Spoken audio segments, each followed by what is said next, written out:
కీర్తనల గ్రంథము 107వ అధ్యాయము 20వ వచనాన్ని చదువుకుందాం. ఆయన తన వాక్కును పంపి వారిని బాగు చేశాను. ఎంత చక్కని మాట కదా. దేవుడు తన వాక్కును పంపి వారిని బాగు చేశాను. అవునండి, దేవుని యొక్క వాక్కుకు ఎంతో శక్తి ఉన్నది కదా, మనల్ని బాగు చేస్తుంది కదండి. దేవుని వాక్కే మనల్ని బాగు చేసేది. మన కుటుంబంలో నెమ్మది లేదా, కుటుంబంలో ఆదరణ లేదా, ఆయన వాక్కే నిన్ను ఆదరిస్తుంది. కనుక ఇప్పుడు దేవుని పిల్లలారా, మీరు భయపడకండి, కృంగిపోకండి. దేవుడు అంటున్నాడు, నా వాక్కును పంపి నిన్ను బాగు చేస్తానన్నాడు. కనుక ధైర్యం తెచ్చుకోండి.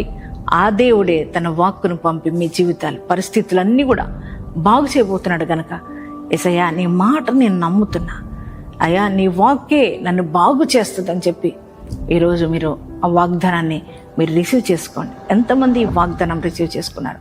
మీ అందరి జీవితాల్లో ఈ వాగ్దానం నెరవేర్చబడును గాక.